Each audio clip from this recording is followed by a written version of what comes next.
everybody, this is Eric Worre, and welcome to NetworkMarketingPro.com. I'm here with another of our $1 million earners, Mr. Jordan Adler, author of Beach Money, my good friend, serious income earner currently, has a huge organization around the world, and Jordan and I have become friends over the course of the last couple of years, and it's been a really fun journey to get to know one of the really good guys in the network marketing profession. They say good guys don't finish first and good guys finish last. That's not true in the case of Jordan Adler. What we're going to talk about today is some of like we do with all the $1 million earner interviews, a little of the background. You know, what got you to this place? Because everybody wants to get to this $1 million level. Everybody watching this program say, yeah, well, I'm a good person. Why not me? How long have you been, since the first moment you got involved in network marketing to today, how long of time has that been? Well, 1981, I was at a garage sale in Arizona. I had just moved to Arizona with a suitcase, a guitar, and a couple $100, $250. And I was at a garage sale, and so what were you, 18, 19 years old? No, I was in my 20s. 20s? Yeah, okay. I was in my early 20s. I had a degree in landscape architecture and moved to Arizona and picked up this book for a quarter. And it was the 10 napkin presentations by Don Faila. Yeah. Today it's called the 45-second presentation. Yep. And picked that book up and read it, and I had no history in network marketing. I didn't even know what it was, had never heard of it before. Read the book, and for whatever reason, something on the cover of the book, I don't even remember, got my interest, and I read it, and every page was intriguing, and at that moment I was like hooked on this profession.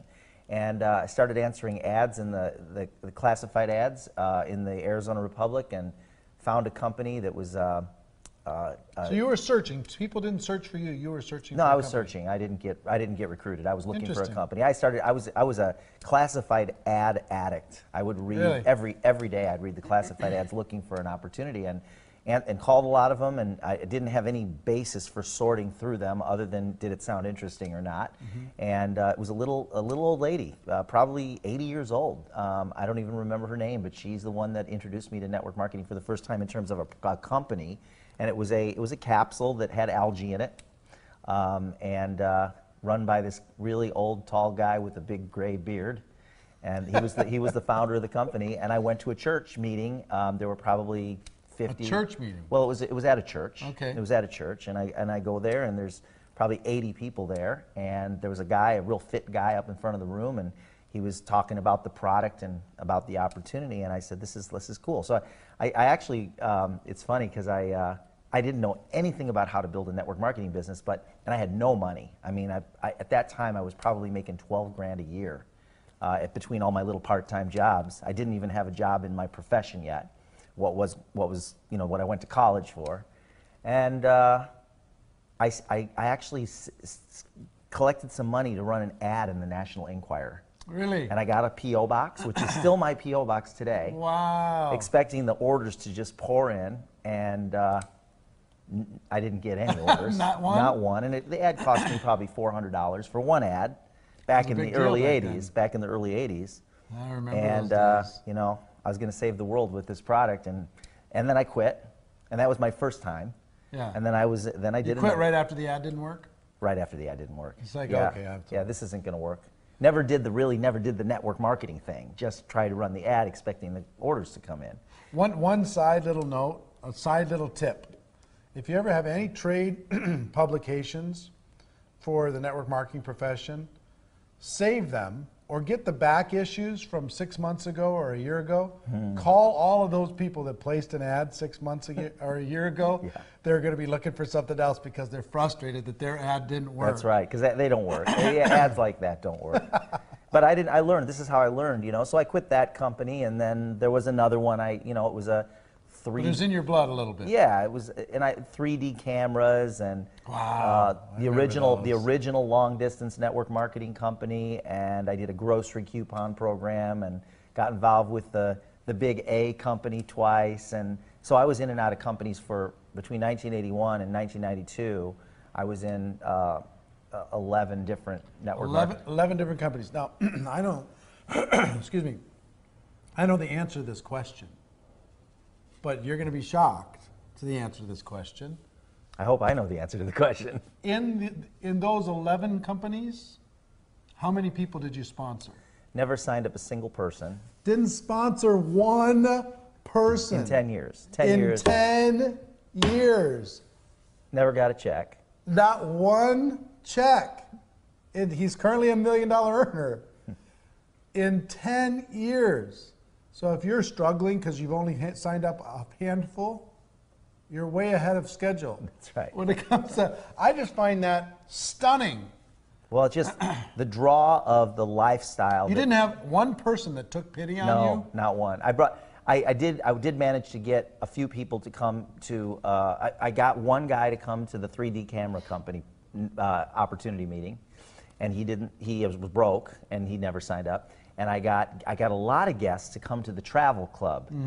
That company didn't last long, but I got a lot of guests to come to the Travel Club network marketing company.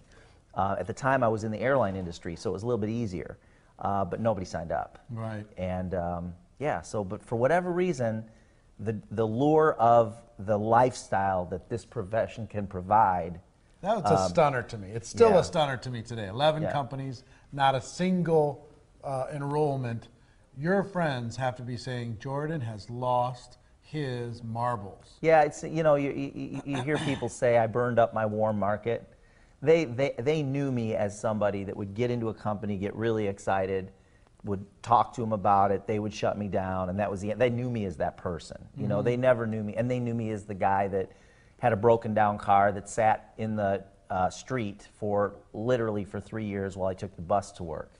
And they knew me as the person, because some of them were my close friends that would buy macaroni and cheese for 3 boxes for $1. Kraft macaroni and cheese, 3 boxes for $1, you know, and I lived on that and tuna a lot. And yeah, that's how When was they the last knew me. time you had Kraft macaroni and cheese? Oh, I love Kraft. I don't know when the last time I had it, but I still love it. Yeah? Yeah, still love it. Yeah. All right, so you've gone through these 11 companies. Then what happens?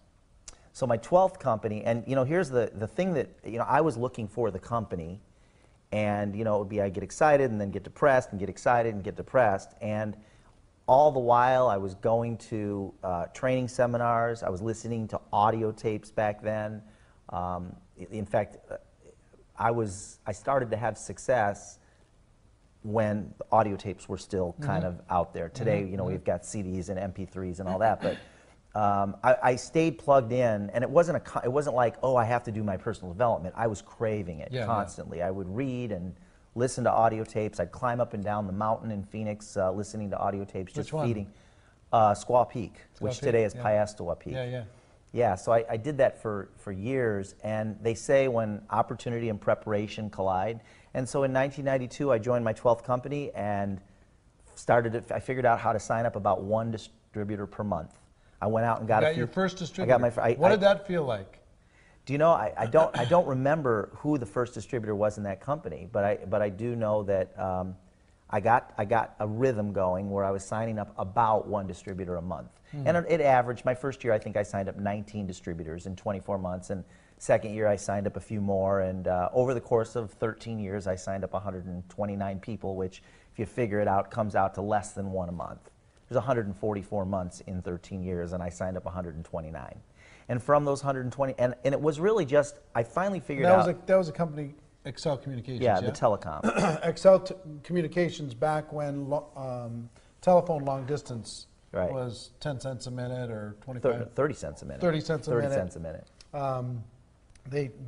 People would switch out their long distance, and this company became a phenomenon. Right. And there was a book written about us, and became a huge, you know, the company was around for 16 years, and company left me, I didn't leave them. Yeah. The technology shifted. It's kind of like if you were in the record player business, vinyl record business, and you owned the factories and you had the employees and the loans and the infrastructure, and then all of a sudden one day you've got CDs, that all goes away. That's what happened to us. It doesn't matter, but the bottom line was that I figured out how to consistently sign up about 1 distributor a month, and then I plugged people into the system that was in place within our company. And I got really good at promoting the system. And really, that's really all I did. And then out of those 129 people, and these numbers are pretty consistent among every single network marketing top leader, you'll find the numbers are pretty much the same. For every 100 people that they've personally signed up, there's usually 2 or 3 that drive most of the business in terms of their organizations, and there's a few that do a little, and there's about a third that do nothing. And that just seems to be the numbers. And so in my business, it was the same thing. Out of 129 people, I had 5 people that drove 95% plus of all my income, and in terms of their organizations. And then I had 124 people that did very little. They became customers or they quit. And so that's kind of how, but the key was that one was my mindset to stay consistent and continually show the business to people, regardless of whether someone, if I showed it to 10 people and none of them were interested, that didn't mean it wasn't going to work. It just means that some of them aren't ready now and they might come in later, and I just need to go to the next one and the next one until I find the next one. And I did that. I just kept doing that. So part of it was just laser focus and consistently showing my business and meeting new people and introducing those, inviting them to take a look, and then consistently introducing them to my opportunity, knowing that some of them, when they expressed interest, I could then plug them in, get them on a conference call, invite them to an opportunity meeting, and then start to consistently bring people in. Out of those 120 or so over the course of that year, or over the course of the 10 years? 13 years. 13 years? 129. 129 people. How many of them did you know before you started that company? Probably just a handful. Of the ones I brought in. Yeah, I met a lot of them over the course of the time that I was there. You would meet people. Right. So people who are saying, well, gosh, I've been in like 2 network marketing companies, so I have no chance of having a future because everybody I know knows that I tried these other 2 things, so I don't have any chance. Right. But you had 11. Yeah, and actually when I look at it, I worked for a major airline that had thousands of people. Some of those people I met, throughout the course of my career at the airline. And in the early days, my first year and a half or so, I would invite people from my job that I knew that were low risk, people that I knew that, and I did get in trouble at the airline. I did, for doing network marketing and trying to manage a staff of employees, a small staff of employees at the airline. But I was being very careful about it. And the people that I knew that I could trust, I would invite them to go get coffee. And at the time, again, my income was significantly under $20,000 a year at the airline. And I did not have money to buy people lunch. I mean, when we would go, I could not buy people lunch 3 or 4 days a week. So what I would do is I'd pack my lunch, and then we would go and we'd go to a coffee place, and I could buy them coffee. Or if they wanted to buy my lunch, they could do that. And I started with a yellow pad and a black or blue felt tip pen. I drew circles and explained the program and gave them brochures and said, I think this is going to be big, and that's kind of how I started my business. And over the course of those 13 years, how much did you earn, approximately? $8 million. $8 million. So 11 companies, not one recruit. Then he has a breakthrough. Sponsors over the course of that period of time, 129 people, and developed an income of $8 million. That's right. Now, that's a great success story. But then you had your heart broken.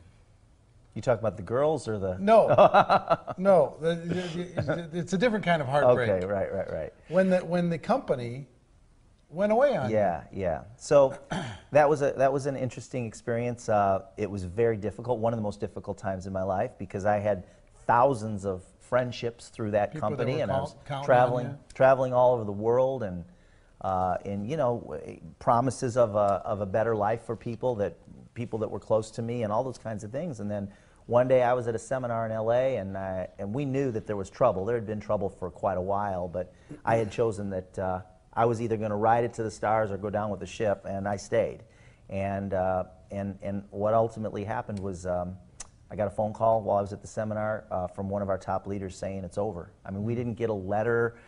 There was no corporate announcement or anything like that. It was just a phone call from one of the top leaders saying there's no more checks. And it was quite a shock, and I remember it was devastating. It was devastating, and I didn't know what direction at that point my career was going to take. Talk about the drive home. Yeah, I mean, I remember I was in tears with a very, very close friend of mine, and we were driving from LA to Phoenix, back to Phoenix, and my world was spinning. You start thinking about, you know what's going to happen in a situation like that is people scatter in different directions. Everybody finds different companies. People that were your closest friends, some of them you'll never see them again, just by the nature of it. And then, you know, being in a top position. So it wasn't about the loss of income for you. Not initially, but then I did have, you know, I had an overhead of over $20,000 a month at that point.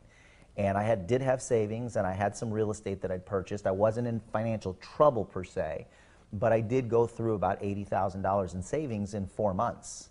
And I did have to back things off to give myself time to rebuild, you know, with another company, if that's what I chose to do. So, I mean, it wasn't a thing where I could bleed like that every month forever. I could have probably gone for a couple of years. You just don't want to go through everything you've built up for that long. But so what I did was I went from two. Go ahead. Let me ask. Yeah. During that time, some other companies offered you some over big $1 million. bucks Yeah, $1 million. to come over. Yeah. And bring your team. That's right.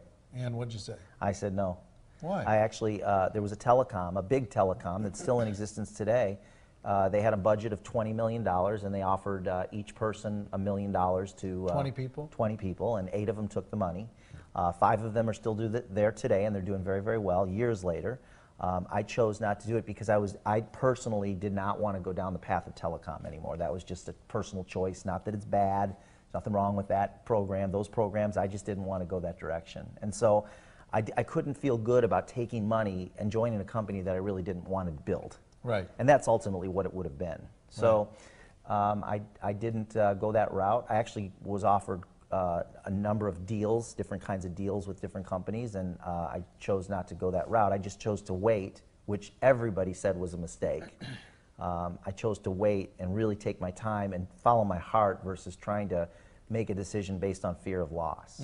So that's just kind of how I did it. So then you found a new home. Found a new home. When was that? 7 years ago, actually, last month. Okay. Yeah. So you found a new home and started from scratch. Started from scratch, and because of the friendships that I'd created and the transition that had occurred, without getting into the politics of it, I just chose not to go and recruit people from my previous company, because many of them were the people that, if I had done that, I would have been trying to recruit people from the organizations of people that I considered to be my close friends.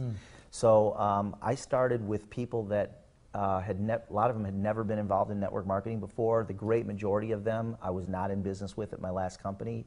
Over time, some of them have come over with me, but in the beginning, I started sponsoring about one person a week, and most of them had never done network marketing before. Some of them had looked at my last company but didn't get involved. Right. So over the course of these last 7 years, you've been able to replace and exceed. Yeah, absolutely. In fact, in about half the time, I've earned now with my current company the same amount of money that I made in my last company, only in half the time. Wow. Yeah. Wow. What do you think, you know, and I know today, Jordan he doesn't like to, you know, brag about himself. He's a humble man. And I think that's really cool about you. But you also live an unbelievable life. I do. You wrote this book, Beach Money, and if you haven't read the book, Beach Money, get the book, Beach Money. It's one of the best network marketing lifestyle books and also kind of philosophy books about our profession that's out there today. And also, proceeds from that book go towards a great organization. Give a little plug to Kiva. 100% of the profits from Beach Money go to an organization called Kiva, K-I-V-A. The website is kiva.org, and it's a phenomenal nonprofit that provides opportunities for entrepreneurs in third world countries to start businesses through loans. And the loans are then paid back, and then we can reloan the money back out. So we've helped entrepreneurs in some countries where they don't even have shoes, and they want to start a little farm stand, or somebody wants to buy a pickup truck so they can make deliveries. And so the loans go anywhere from $100 up to $1,000, and we've helped a couple thousand people start businesses all over the world. So, nice. It all keeps rotating, That's going right. back in, Yeah. going back in. Well, the idea of Beach Money is this fact that you have a 6-figure monthly income, and he's got a home. You know, where do you have homes? I've got a home in Phoenix, a condo in Phoenix. I've got a nice home in the mountains of Arizona in an old mining town. and then a beautiful condo on the Strip in Las Vegas, and then Crazy, unbelievable, over the top. and then a loft in the city of Chicago. Loft in the city of Chicago. Plus, he travels around the world Yeah. and to some of the most beautiful locations ever. He's been on a lot of beaches. A lot of beaches. With a lot of friends, right? Yeah, and that's the whole thing. It's like I envisioned, even years before I ever got a check in network marketing, I envisioned being able to travel the world with friends that I considered close, you know, and be able to create experiences for people that were fun. And that's kind of what the whole idea of Beach Money was. And network marketing gave me that income stream, that passive residual income stream that allows me to do that. Yeah. Now, it's no fun unless you can share it with your friends. Exactly. Right? Going to the beach by yourself Yeah. versus going to the beach with a group of fun That's people. right. Yeah, and that's what we're doing here. Right, exactly. Yeah. So, In fact, this afternoon we're going to be jumping on a helicopter and flying around the islands. bouncing around? Yeah. Fun, yeah. fun. Well, one of the things that I've observed with Jordan that he is a genius at, and I don't even know if you recognize how much of a genius you are at it, but the idea of coming up with a simple daily method of operation for an organization that you can follow and you can teach, other people can follow and they can teach, Right. has probably, would you say that's been the secret Absolutely. to your success? Yeah. In my mind, because I'm a very very simple person, and in my mind, I can take a concept and break it down into a simple 3 steps or a simple explanation that will allow people not just to get it, but be able to communicate it to others. And I believe that when somebody says, I can do this, then they want to do it, and they sign up. Right. And then if they can explain it to someone else such that that person can say, I can do this, then that individual wants to sign up. I always like to apply what I call the 8-year-old test. And the 8-year-old test is if an 8-year-old can do it and an 8-year-old can teach it now, then you should do it. If an 8-year-old can't do it and an 8-year-old can't teach it now, then you probably shouldn't do it, because it may be really good for you, but it probably won't communicate through your organization. Right. So when I meet with somebody, when I lay something out for them or I'm explaining something to them, I want them to go, you know what? This looks good and I can do it. And then they go, I want to do it, because it's great if they look at it and they go, wow, this looks really good, but I'm not really sure if I can do it. Right. You know, if the person that's communicating is communicating in such a way that they go, wow, you're really smart, well, that's probably not going to duplicate too well. Right. And there are systems out there that are really, really good. If you're good in sales, so you're excellent at sales and you can close anyone, well, that's great. You'll sign up a lot of people. But the people you sign up, they won't be able to close everyone because they don't see themselves as salespeople. Right. But if somebody looks at it and goes, this is pretty simple, I can see this, I can see me explaining it to someone else, then they're going to say, yeah, I want to sign up for that. So in anybody's company, what you'd recommend is that they come up with a simple daily method of operation of 1, 2, or 3 things Yeah. that everybody in the organization kind of agrees is, this is our baseline, this is what we'll do. You know, every day when I wake up in the morning, before I go to sleep at night, I'm going to do these 1 or 2 or 3 Yeah. things. I'm going to stay consistent. The other thing that I think is fascinating about you, and it's a really good attribute of yours that more people should have, is consistency. Consistency. Some people will, you know, they'll get off to a good start and then they won't stay consistent. You've consistently recruited 1 to 4 people a month. Yeah, signed up For- about 235 people in the past 7 years. I don't know what that comes out to, but it's probably about 3 a month. Yeah. Yeah. So and that's just consistent. This month will it be the same thing. Just every day, fill your pipeline with someone new, a couple new people. Meet somebody, however you meet people. You know, whether it's you like going to sporting events, or you go to your parent-teacher association meetings, or you like doing the networking clubs, or maybe you're on Facebook a lot. However you do it, just have a plan to meet new people all the time. Right. And then get to know those people, and those become, you know, those people become part of your sphere of influence and your contacts, and you kind of constantly advance those relationships. Out of those 200 and how many? 235. Out of 235 people, how many of those did you know prior to getting involved 7 years ago? Probably about 20. 20. About 10%. So 215 you just met. Yeah, well, over time. And actually, I figured out, I've shown my business now to about 2,000 people. Right. And from those 2,000, I've got my 235 Interesting. distributors. So that means that there's, I don't know, 1,800 people that didn't sign up.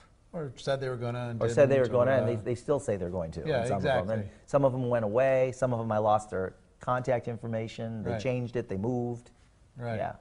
Interesting. But most people tend to focus on the 1,800 that didn't do it, Yeah. instead of focusing on the 200 that did. Or it might be a case of you focus on the 15 you showed it to that didn't do it instead of the one that you signed up. Right. And then even after you start signing people up, we were having this conversation last night with a group of people down by the fire by the beach. You know, when you've got a group, let's say you've signed up 15 people in your company. Well, it's really easy to get caught up. Well, I do it too. We all do. Get caught up in the people that aren't doing anything versus the people that are. It's like working. You want to work with the people that don't need your help versus trying to help the people that need your help, because the people that need your help typically aren't going to do anything. Let them ask. Yeah, right. Yeah, yeah. There's this big debate inside of network marketing. Do you lead with the product or do you lead with the opportunity? One of my favorite interviews, the $1 Million interviews, was with Jeff Roberti about a year ago. And he talks about, and he's made $60 million in the profession. He talks about you've got to create raving fans, otherwise nothing else makes sense. Other people say, you know, look, people, you know, the product will be the product, they'll fall in love with that over time, but you got to lead with the opportunity because people need money. Where do you fall? You know, in my last company, 13 years, 100% leading with the opportunity. Our product wasn't that enticing, really, but I don't even know that that matters all that much. In my current company, for me, 100% leading with the product. So I don't think there's one that's right or wrong, and I'm not just being a politician here. I don't think there's one that's right or wrong. It has to do with the company and the product? I think it's related to that, but I think you can have success either way, as long as you believe in whatever method you're introducing, you know. I understand the rationale for leading with the opportunity. The rationale is that if you're looking for business builders, then you probably should lead with the opportunity. Some people say that, and then some people say, well, if you lead with the product, it's easier to get users, and if they love the product, they're going to want to refer it. So I can see both. I just, for whatever reason, after 13 years of leading with the opportunity and doing the business that way, when I joined my new company, the natural thing for me to do was to share the product. Because initially I wasn't going to build the business. And it was so effective and so simple, and some of those people used the product and really loved it so much that they wanted to tell other people about it, and oh, by the way, you can make some money, that's kind of the direction that we went. And without ever, honestly, the honest truth, without ever showing the compensation plan, I had 40,000 people in my organization. I never once did a compensation plan training. We didn't have a compensation plan video. I never led with the opportunity and talked about the compensation plan. 100% leading with the product. People got excited about it. They would then share it with us. They would sign up as a distributor. We had to talk about how much it cost to be a distributor. And oh, by the way, you can make a little money, refer some people and things like that. And the business grew. That's just how I did it. And there was nobody to teach me. I mean, Damar, a good friend of mine, he sponsored me into the business, and he taught me his way of doing it. And I just figured out what worked best for me, and that's kind of the direction I headed, and it worked. And now, we also have people in our company that they are, like, there's no other way to do it for them than to lead with the opportunity. And we're close friends, but we just don't see that the same. Right, fascinating. So, one of my favorite kind of concepts is this idea of defining moments, these moments that change your life forever. Yep. I've had a couple dozen over the course of my 24 years in this profession that, you know, are sometimes they come out of tragedy, sometimes they're just emotional times, sometimes they're where you had to make a decision and how you had to respond to something. But as I'm talking about defining moments, one probably popped into your head, right? I can think of a bunch. Yeah. Things that changed everything. Well, I mean, if you I'll could think tell of a couple. one or I'll tell you, two. yeah, Yeah. a couple of them, right. 'Cause I think those so are one of helpful. them was I'd never signed up a rep in network marketing. I was in my 12th company, which was the first one that I'd had success, the telecom. And I was always, when I go to a meeting, I read this in a book somewhere, always sit up front. And so I started sitting up front, and they would see me come back. And the top earners that were up on stage speaking, they'd see me in the front row, and usually I'd have a couple of guests with me. This was in my 12th company, the one that I did start having some success. And after about 5 or 6 meetings, I started introducing my guests to the speakers. Even though I didn't know the speakers, they got to know me. And one of them invited me to a dinner after one of the meetings. And sitting around the table were the top 5 distributorships in that company. And I was the only person at the table that had never signed up a distributor, and these guys were all 6-figure annual earners at the time. One went on to make $1 million a month, but at the time he was probably making $10,000 a month.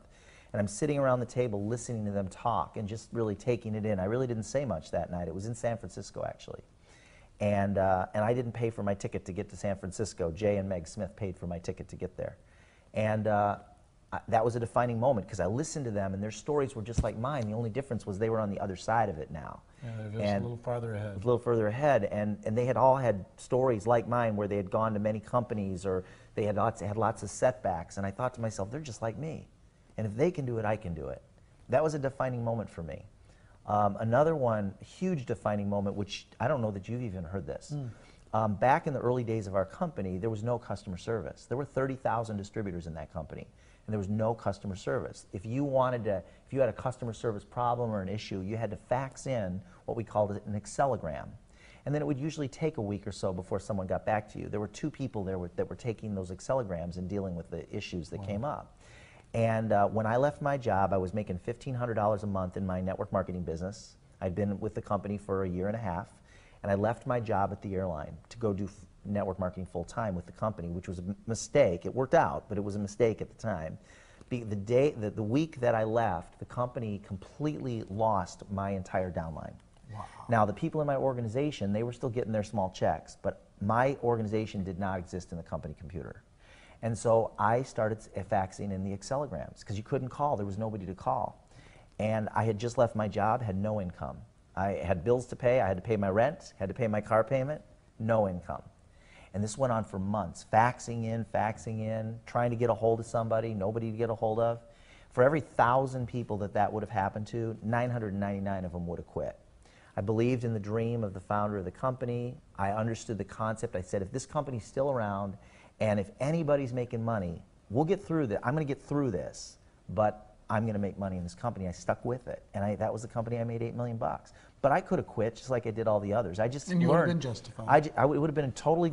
Everyone would have said, you know, you made the right decision. No one would have blamed yeah, you. Right. And I could tell you 5 different times, at least 5 different times in that company, that I could have quit, and I would have never made the money if I had quit.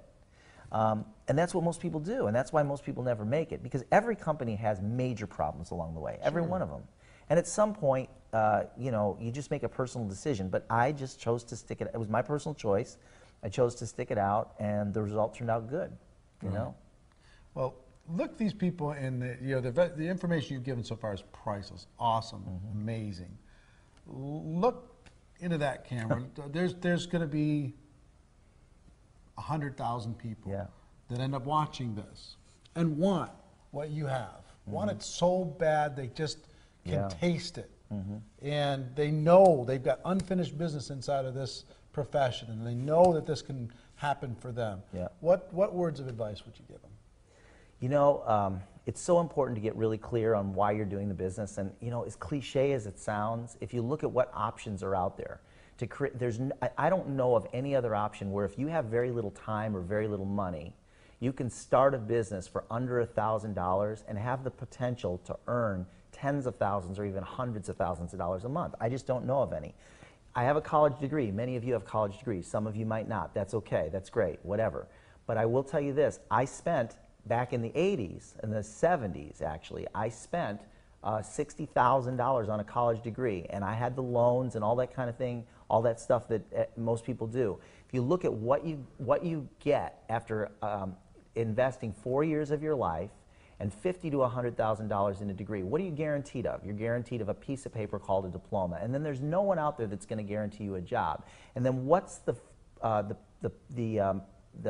predictable future of somebody that has a job for a period of, you know, 20 years, 30 years? What's the predictable future? Just look around you. And I thought, you know, network marketing provides a vehicle that will produce an income stream, a few hundred, a few thousand or more that could fund anything you want to do in your life. I just don't know of anything else out there that can do that. You know, starting a traditional business, $20,000, $100,000 to start a traditional business, and the chances of success are very, very low. And not to mention all the headaches that come along, you know, with that. And I don't know of any other opportunity out there like this that can provide this kind of potential. So the first thing you want to do is you want to get really clear on why you're doing the business. What's the dream that you have that's special just for you that will drive you through the tough times, because you're going to have the tough times. And what you need to do is you need to get around people that have done it, that are successful, get to know them, or at least read and listen to their CDs and audio, their CDs and their downloads and things like that, and really internalize that. And then there's so much we could talk about around this, but it's okay. I will tell you this: it's not easy, but it's definitely